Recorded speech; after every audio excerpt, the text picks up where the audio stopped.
को स्वागत है बिग जॉब प्लेटफॉर्म में। पहली बार आए तो चैनल को सब्सक्राइब कीजिए, लाइक कीजिए, कमेंट कीजिए। साथ ही आज बताना चाहेंगे सारे स्टूडेंट को, ये सेंट्रल गवर्नमेंट की तरफ से पोस्ट वैकेंसी निकले हैं जहां पर आपको अप्लाई करने का मौका मिलेगा साथियों। अब ये जो पोस्ट डिपार्टमेंट है इसमें जो है नेशनल एल्यूमिनियम कंपनी लिमिटेड की तरफ से पोस्ट वैकेंसी है। ये जो डिपार्टमेंट है जहाँ पर आपको सारे स्टूडेंट के लिए एक अच्छा मौका मिला है जो अप्लाई कर सकते हैं। और ये जो डिपार्टमेंट है टोटल जो पोस्ट वैकेंसी है वो है 42 पोस्ट वैकेंसी है जिसको आपको अप्लाई करने के लिए अच्छा मौका मिल सकती है। अब हम आपको डिटेल्स में बताना चाहेंगे। Details of the categories vacancy eligibility criteria in the post, क्या रूल्स और रेगुलेशन क्राइटेरिया से रखा गया है। पहले तो हम आपको ये दिखाना चाहेंगे जो पहला जो post guard and scale and pay, तो आपका जो पोस्ट है वो है JR foreman and shot firer and blaster. इसमें जो है आपको 36,500 से शुरू करके 3% ग्रोथ करके आपका जो 1,15,000 में आपको जो सैलरी मिलता रहेगा आने वाले समय में, जो मिनिमम और मैक्सिमम। ये जो डिपार्टमेंट में है जो पोस्ट वैकेंसी 2 पोस्ट वैकेंसी है वो है अनरिजर्व स्टूडेंट के लिए है। और जो अपर एज रखा गया 40 साल तक आप अप्लाई कर सकते हैं। मिनिमम रिक्विजिट द क्वालिफिकेशन क्या है ना, candidate must be passed diploma in mining and mining engineering. इसका मतलब है जो भी स्टूडेंट इंटरेस्ट अप्लाई करने के लिए तो उनको माइनिंग इंजीनियरिंग की या माइनिंग डिप्लोमा कोर्स करना बहुत ही जरूरी है। और इस डिपार्टमेंट में आपको देखा जाए तो minimum experience is year the period shall not be considered as the experience. आपका जो है 2 साल के experience of the post CMR certificate और एक्सपीरियंस इन रिलेवेंट की एरिया के हिसाब से रहना बहुत ही जरूरी है। और जो दूसरा डिपार्टमेंट क्या है ना, JR foreman and the overman and JR foreman and the mines and show grade. तो इसमें 36,500 शुरू करके 1,15,000 के अंदर इनका सैलरी रहेगा। और ये जो डिपार्टमेंट है 18 पोस्ट वैकेंसी है। इसमें SC के लिए 4 है, अनरिजर्व के लिए 7 है, ST के लिए 4 है, अनरिजर्व के लिए 7 है, SC के लिए 3 है, OBC और NCL के लिए आपको 2 है और EWS के लिए 2 है। और इसमें अपर एज 40 रखा गया है। Candidate the most have the pass diploma in mining mining engineering के ऊपर पास करना बहुत ही जरूरी है साथियों। अब 2 साल की एक्सपीरियंस सर्टिफिकेट होना बहुत ही आवश्यकता है। और JR foreman and electrical so grade 36,500 शुरू करके आपका सैलरी मिलेगा 1,15,000 के अंदर। और जो है आपका 5 पोस्ट वैकेंसी है। अनरिजर्व स्टूडेंट के लिए 4 है और SC के लिए 1 है। और DH and OL CP LC and DW AVW इस तरह ही जो कैटेगरी स्टूडेंट के लिए मिलेगा। अपर एज इसमें कितना रखा गया है ना, 40 अपर एज तक आप अप्लाई कर सकते हैं, इससे ज़्यादा नहीं कर सकते। और जो कोर्स है वो डिप्लोमा इन इलेक्ट्रिकल इंजीनियरिंग के ऊपर आप कोर्स करना बहुत ही आवश्यकता है। 2 साल की एक्सपीरियंस होना बहुत ही आवश्यकता है जहाँ पर आपको अप्लाई करने के लिए मौका मिल सकती है। अब जो हम दिखाना चाहेंगे थोड़ा और कुछ चीज़ जो है JR foreman and surveyor the show grade, इसमें 36,500 शुरू करके 1,15,000 से आपका सैलरी रहेगा। और इसमें 5 पोस्ट वैकेंसी है। और जो लगभग आपका 40 साल से ज़्यादा एज नहीं होना जरूरी है। Candidate the pass diploma in mining engineering के ऊपर होना जरूरी है। और 2 साल की सर्टिफिकेट उनसे एक्सपीरियंस सर्टिफिकेट देना ही साथियों। अब जो 5 नंबर के डिपार्टमेंट है वो भी JR फॉरमैन सिविल, इसके लिए 36,500 शुरू करके 1,15,000 के अंदर उनका सैलरी है। 2 पोस्ट वैकेंसी है वो भी अनरिजर्व स्टूडेंट के लिए। और लगभग 40 साल से ज़्यादा एज नहीं होना बहुत ही ज़रूरी है। और डिप्लोमा इन सिविल इंजीनियरिंग के ऊपर आप कोर्स करना बहुत ही जरूरी है। और 2 साल के आपका एक्सपीरियंस होना बहुत ही जरूरी है। और लेबोरेटरी असिस्टेंट JR के लिए आपको 29,500 शुरू करके आपको 70,000 के अंदर आपका सैलरी रहेगा। और जो स्टूडेंट है वो उसमें 2 पोस्ट वैकेंसी है। 35 साल से ज़्यादा एज वाले कोई अप्लाई नहीं कर सकता। Candidate should have the pass BSc chemistry के ऊपर पास करना बहुत ही जरूरी है। और 1 साल की एक्सपीरियंस बहुत ही आवश्यकता है साथियों।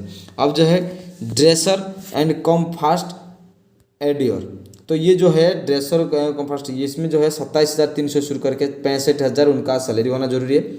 और 4 साल की उनका जो है 4 पोस्ट वैकेंसी इसमें। और 35 साल से ज़्यादा एज नहीं होना जरूरी है।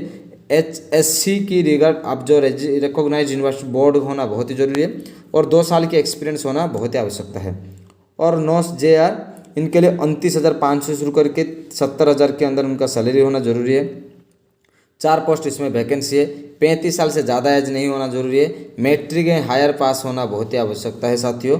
और सेकेंडरी जो है वो स्टूडेंट पास कर सकते हैं। और 1 साल की एक्सपीरियंस उनका होना बहुत ही आवश्यकता है साथियों। तो इसी तरह जो है ये पास करके आपको इस फॉर्म को मिलने वाला है इस जॉब के लिए। और मैंने से पहले से बता चुका उसका एजुकेशन, उसका एज और सैलरी और पोस्ट के बारे में हम बता चुके। अब कुछ इंपॉर्टेंट इन्फॉर्मेशन है जो हम आपको बताना क्लियर करना चाहेंगे। एनरोलमेंट एंड अदर बेनिफिट्स उसके साथ साथ कुछ है जो आपको मिलने वाला है जब आप सिलेक्शन हो जाएंगे, जॉब करेंगे तो उस समय आपको पता चल जाएगा। सिलेक्शन प्रोसेसर कैसा रहेगा? सिलेक्शन प्रोसेस आपका जैसे रहेगा कि आपको eligible can shortlisted the written test, आपका रिटन टेस्ट होगा, रिटन टेस्ट के ऊपर आपका शॉर्ट लिस्टेड किया जाएगा। Selection candidate post the mentioned of the through the written test, ये तो रिटन आप सिलेक्शन होने के लिए गए हैं। और जो रिटन टेस्ट देंगे एप्लीकेशन, जो written test and high written and trade test सेल भी 60 to 40% रेस्पेक्टिवली आपको कलेक्शन माने मार्क रखना ही जरूरी है साथियों। और जो मेडिकल फिटनेस के लिए आपको चेक किया जाएगा, जैसे आपका रिटन टेस्ट हो गए तो मेडिकल फिटनेस भी आपका चेक किया जाएगा। प्लेसमेंट जैसे कि आपका प्लेसमेंट रहेगा और रहेगा नालको में, आपका ये जो है प्लेसमेंट रहेगा नालको में। और रिजर्वेशन एंड रिलैक्सेशन 40% इस तरह रखा गया है साथियों। और जो है करंट फाइनेंशियल ईयर के हिसाब से। और साथियों और कुछ चीज़ है जो आपको वो जानना बहुत ही जरूरी है। एप्लीकेशन फ़ी कितना लगेगा, जैसे कि जनरल, ओबीसी और ईडब्ल्यूएस कैटेगरी स्टूडेंट के लिए 100 रुपया लगेगा और इस एप्लीकेशन फ़ी के लिए आपको 100 रुपया देना पड़ेगा। लेकिन एक चीज़ है जो नो एप्लीकेशन फ़ी किनको नहीं देना है? SC ST PWD ex serviceman and internal candidate. तो इंटरनल उसी ऑफिस का भी कोई कैंडिडेट हो तो वो भी, तो उनके लिए कोई चार्जेस नहीं लगेगा क्योंकि उनके पास प्रचुर पैसा नहीं है, वो गरीब है। जो एक सर्विसमैन है वो भी गरीब है। एक बात सोच सकते हैं कि जहाँ पर एक जनरल कैटेगरी स्टूडेंट के लिए इतना पैसा लग सकती है, बहुत सारे, वो साल में 10 परीक्षा नहीं दे सकता, लेकिन यहाँ पर वो 100 दे सकता है, कोई भी उनको समस्या नहीं है। अब जब हम जानेंगे how to make a payment, कैसे पेमेंट क्लियर करना है। जैसे आपको जो वेबसाइट है www.nalcoindia.com में, इस वेबसाइट में जाना है, फॉर्म को भरना है, सारे कंप्लीट करना है, सारे डॉक्यूमेंट देना है। डॉक्यूमेंट देने के बाद आपका जो ऑनलाइन एप्लीकेशन के माध्यम से आपको पेमेंट कर देना है, जैसे फ़ोनपे, SBI कार्ड, कुछ भी है, आप पेमेंट क्लियर कर सकते हैं साथियों। तो इसी तरह से आप क्लियर करके इस सिस्टम को आपको आपका फॉर्म को भर सकते हैं। और मेरी उम्मीद है कि आप सारी चीज़ जान चुके होंगे। आपकी छोटी सपोर्ट मुझे बहुत मोटिवेशन देती है साथियों। जय हिंद दोस्तों। जो अंतिम डेट है वो आपका जो शुरू हो रहा है जैसे अप्लाई करने का, वो 30 जनवरी से शुरू हो रहा है और इसका जो अंतिम डेट रहेगा वो 18 फरवरी रहेगा। लेकिन last date reception of the hard copy, आपको जो फॉर्म भरना है ऑनलाइन में भर देंगे, उसका हार्ड फॉर्म को आपको डाउनलोड करना है, हार्ड कॉपी में कन्वर्ट करके सारे डॉक्यूमेंट को ऐड करके आपको 26 फरवरी तक पहुँचा देना है ऑफिस के पास। तो ऑफिस कहाँ है, तो हम आपको ये जो ऑफिस के बारे में थोड़ा बता देते हैं कि कहाँ पर ये ऑफिस है जहाँ पर आपको इसको भरना है। मैं नीचे आपका जो डिस्क्रिप्शन है वहाँ पर दे दूंगा, आप वहाँ से भी कलेक्शन कर सकते हैं साथियों। नहीं तो मैं आपको थोड़ा बता देना चाहूँगा, ये जो सारे फॉर्म है नीचे दिया गया है एक फॉर्म, इस फॉर्म को भरना भी है, आप इसको भर सकते हैं। और ऑफलाइन फॉर्म इसको भरना है, भर के आप इसको देना है साथ में, जिससे आप साथ के साथ आपको एड्रेस भी दे देना है। तो मैं नीचे डिस्क्रिप्शन में इसका एड्रेस दे दूँगा, आप वहाँ से कलेक्शन कर सकते हैं साथियों, जिससे आपको कोई दिक्कत नहीं होगा फॉर्म को देने के लिए। तो साथियों आपकी सहायता मुझे बहुत आनंद देती है। जय हिंद।